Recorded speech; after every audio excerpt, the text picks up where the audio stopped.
Hello and welcome to Whatever Etc. number 15 for the 19th of June 2012. Become fully aware of the uselessness of your self-importance. Comprehend death as your greatest advisor and ally. Recently my podcast dealt with comprehending how actuality is not necessity. The actual is the manifestation of a myriad of possibilities. Necessity must be. Actuality could have been this, or it could have been that. As an anarcho-cynic, I'm bound to remind folks that philosophizing is a way of life.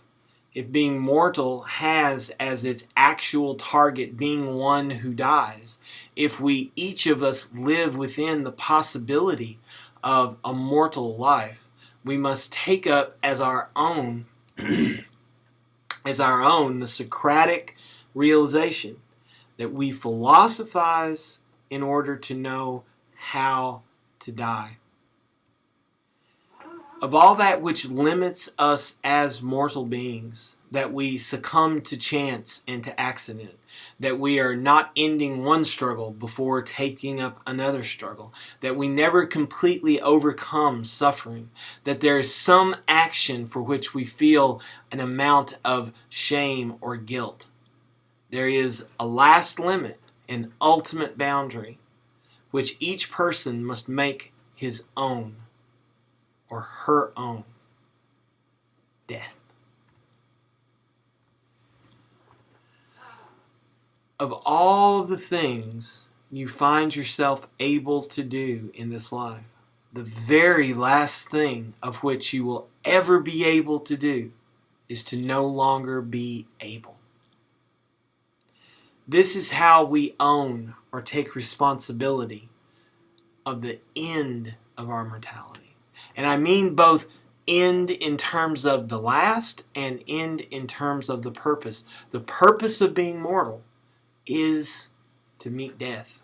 The last thing you will ever do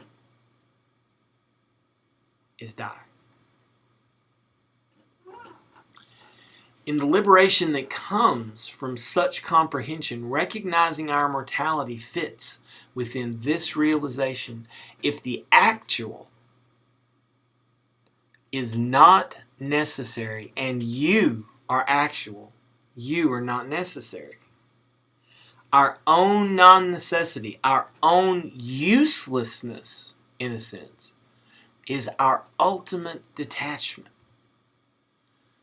Unless you have owned that your body will perish, unless you have not fully comprehended the limit of being mortal, that you will die. Unless you respond with resolute deliberation about the facticity of your own death, you cannot productively open up to all of the encompassing possibilities of mindfulness. Resolute deliberation shows us death as the very last act and as the very last thing. That's it. It is over. But that is only one possibility, even if it may be the one of highest probability. Here we are at a fork. Death is it. Nothing goes on past death. Or death is a kind of last, but not the last. Something goes on. And by going on, I mean a number of possibilities. On and on and on. The possibility that we go on for a short time, only in the memory of those who knew us while we were alive.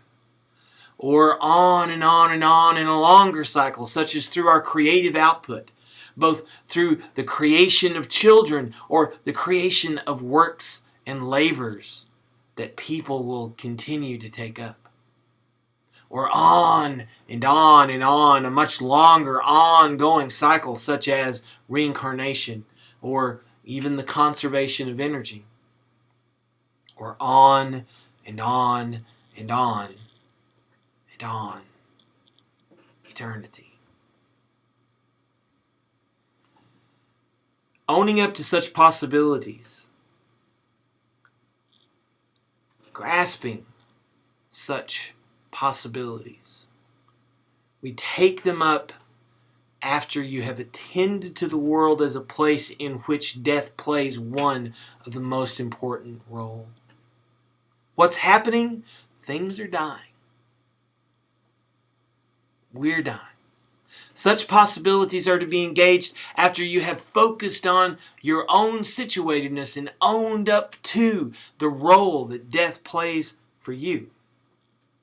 How come? Because you are mortal.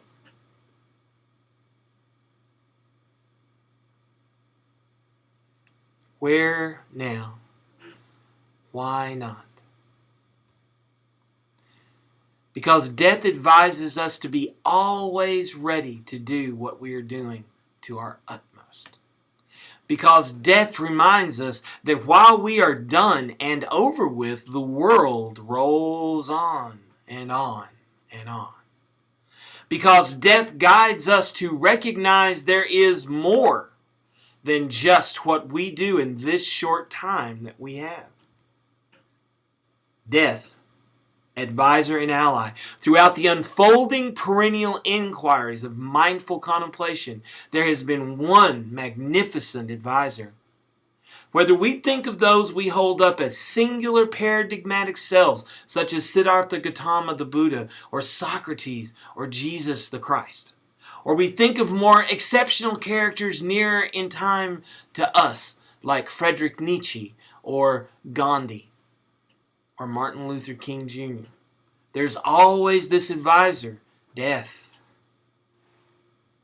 Death. I do not mean for this conversation to be one that you would find morose or depressing. Death is a liberating idea. Death is change. To change from here to there, to move from here to there, to change from this to that. This is a death. This is a kind of death. It's a death of this moment and a birth of the next. The on and on and on, the always not yet finished. So that we take this on. Yes, yes, yes, I say with all of those who may want to say, it's over, it's done at death. It's over, I die, there's no more. Okay, yes, there is no more you, but there is a world, there is an earth, there is a cosmos, and it goes on rolling along, whether you live or you die.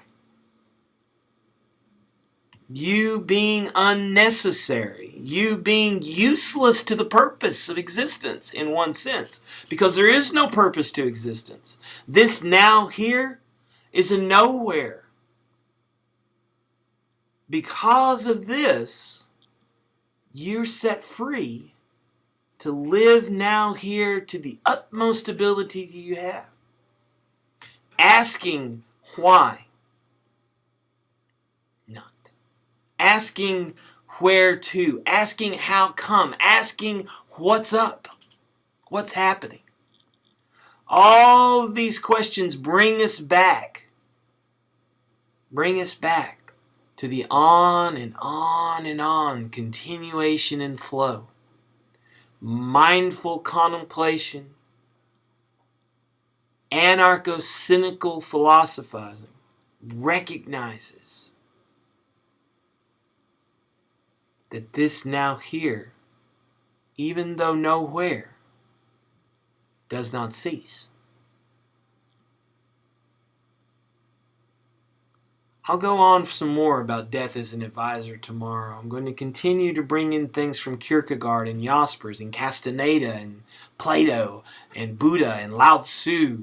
I want to talk about this a lot over the next few podcasts, and I hope that y'all will keep coming back, and maybe you'll have some thoughts here. But please don't be afraid because I'm talking about this. Don't get concentrated on the fact that it's death. Oh, death, death, death. It's all going to end. Don't get concentrated on that, but on the hope, on the faith, on the possibility of the on and on and on. Tranquilitas et bonum vobiscum. Tranquility and goodness be with you now, forever and always, and I'll see you very soon. Bye-bye.